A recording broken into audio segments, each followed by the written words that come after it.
बेगर तुम्हें शर्म नहीं आती, तुम्हें हया नहीं है, तुम अपनी ही भाभी के साथ ये शर्मनाक काम। और वो उसको बेख्तियार वहां पर उसको पीटना शुरू कर देता है। हर तरफ घर में शोर मच जाता है। औज़ुबिल्लाहिमिनश्शैतानिर्रजीम, बिस्मिल्लाहिर्रहमानिर्रहीम, अस्सलाम वालेकुम वरहमतुल्लाहि वबरकातुहू। उम्मीद करता हूँ आप जहां भी होगे खुश होगे आबाद होगे। वीडियो की तरफ बढ़ने से पहले सबसे पहले हम खात्मे नबी हज़रत मोहम्मद सल्लल्लाहु अलैहि वसल्लम के हुजूर दुरूद पाक का नजराना पेश करेंगे। लाखों दुरूद सलाम नबी पाक और उनकी उम्मत पर, अल्लाहुम्मा सल्ली अला मोहम्मद व अला आले मोहम्मद। दोस्तों, ये एक इंतहाई अफसोसनाक वाकया हुआ है इटली में, जहां पर खून सफेद हो गया, रिश्ते नातों का अदब एहतराम छूट गया और एक इंसान अपने ही रिश्तों के ऊपर डाका डालने के लिए हमलावर हुआ। मैं हूं आपका दोस्त और जुल्फकार रेड्डी, और आप देख रहे हो जुल्फकार रेड्डी व्लॉग। अगर आप चैनल पर नए आए हो, अभी तक आपने चैनल को सब्सक्राइब नहीं किया, तो जल्दी से चैनल को सब्सक्राइब कर दें और साथ घंटी के बटन को दबाना ना भूलिए और इसको सीवराल कर दें।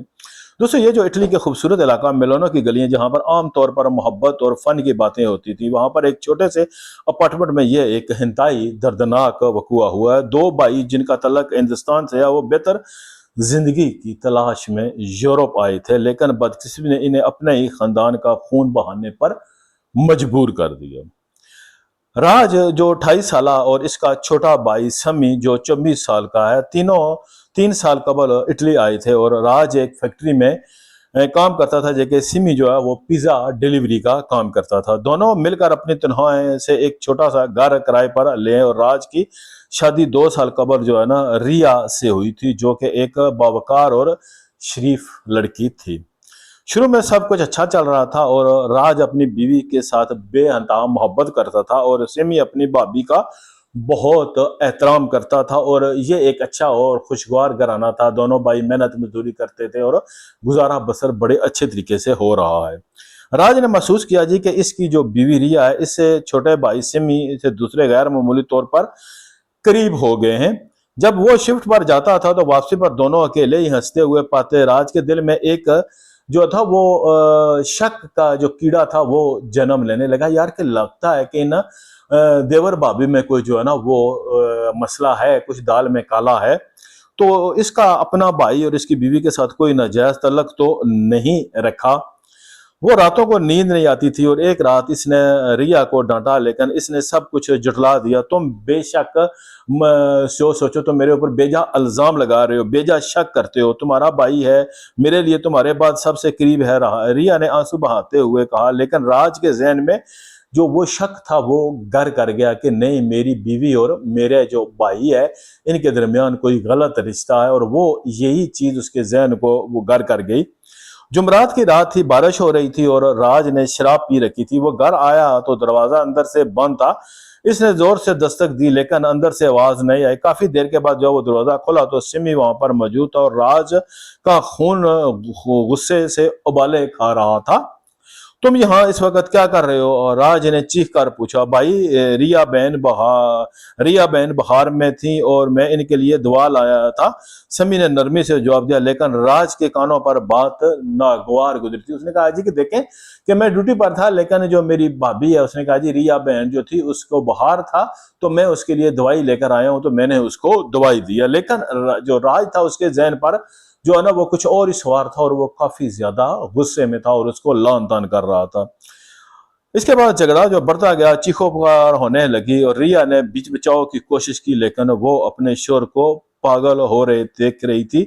अचानक राज ने बावर्ची खाने से एक छुरा उठाया और सिमी पर बेदरे वार कर दिए। छुरी सिमी के पेट में घुस गई और जिसके जिस्म लहू से भीग गया। वो जमीन पर गिर पड़ा और राज को सिर्फ देखते ही बोला, भाई मैं बेगुनाह हूं, मैंने कुछ नहीं किया, ये मेरी भाभी नहीं है बल्कि मेरी भाभी माँ है। राज की आंखें फटी रह गई। शराब का नशा उतर गया, लेकिन बहुत देर हो चुकी थी। पड़ोसियों ने पुलिस को फोन किया और एम्बुलेंस आई और समी को अस्पताल ले गई, जहां इसकी हालत तशवीशनाक बताई जाती है। पुलिस ने राज को गिरफ्तार कर लिया और इस इक़दाम कत्ल के इल्जाम ऐद कर दिया जी कि इसने अपने भाई की जान लेने की कोशिश की है। आज राज जेल में है और रिया अपने कमरे में तनहा रो रही है और सिमी जिंदगी और मौत की कश्मकश में है और एक खानदान एक शक की बिना पर तबाह हो गया। दोस्तों, ऐसी बहुत सी जो है ना वाकयात से दुनिया बड़ी पड़ी है। मैंने कोशिश की जितना भी मैं इस स्टोरी को शॉर्ट कर सकूं, मैंने वो शॉर्ट किया है। बहुत से वाकयात मैंने इसमें से हदफ कर दिए हैं, क्योंकि बहुत से हमारे दोस्तों का होता है जी कि आप स्टोरी को काफ़ी लंबी कर देते हो, तो मैंने जो अहम पॉइंट थे उनको फोकस किया।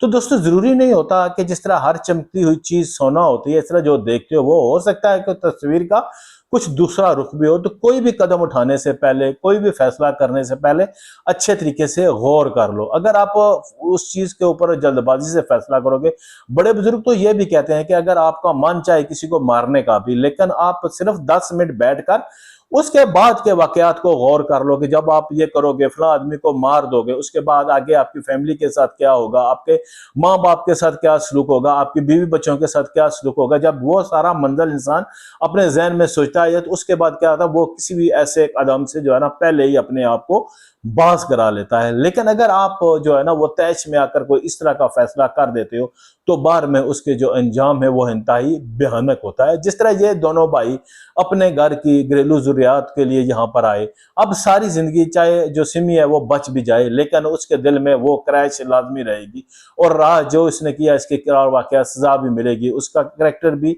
जो है ना वो खराब हो गया, बीवी की नजरों में भी वो गिर गया। तो इस चीज का क्या फायदा? आप इस बारे में क्या कहते हो? अपने कमेंट्स बॉक्स में जरूर बताइएगा। शुक्रिया, जज़ाकल्लाह।